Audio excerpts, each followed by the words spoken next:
வாழ்வில் எண்ணிய காரியங்கள் நடப்பதற்கு நாமக்கல் டு முசிறி அந்த சாலையில் பெரியார் பாலம் ஒன்று இருக்கும். அதுக்கு முன்னாடி ஒரு 200 அடி தூரத்துக்கு முன்னாடி இடதுகை பக்கம் ரோட்டுக்கு பள்ளத்தில் கொக்கு வெட்டி கருப்பண சுவாமி அப்படின்னு ஒரு கோயில் இருக்குது.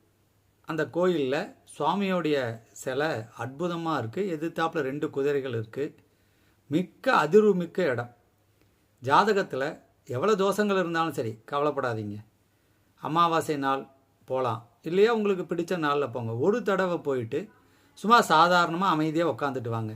திரும்ப திரும்ப உங்களுடைய வாழ்வு மலரும். அற்புதமாக இருக்குது. நாமக்கல் டு திருச்சி போகிற வழி முசிறியை தாண்டி வலதுகை பக்கம் இருக்கும். திருச்சியிலேருந்து வந்தீங்கன்னா உங்களுக்கு இடதுகை பக்கம். இங்கேருந்து போகிறப்போ நாமக்கல்லேருந்து போகிறப்போ வலதுகை பக்கம். இங்கே ஒரு கோயில் இருக்குது. அதே மாதிரி துறையூர் பக்கத்தில் வயல்வெளிக்கு நடுவில் ஒரு கொக்கு வெட்டி கருப்பணசுவாமி கோயில்னு இருக்குது. எங்கே வேணாலும் உங்களுக்கு போய் பார்க்கலாம். ஒரே நாளில் 2 கோயில்களையும் தரிசித்தாலும் சிறப்பு தான், அதில் ஒன்றும் மாற்றுக்கிறது இல்லை. அவ்வளோ ஒரு அற்புதமான கோயில். வழிபடுங்கள், எண்ணியவாறு வழிபடுங்கள், எண்ணிலா செல்வம் அடையுங்கள்.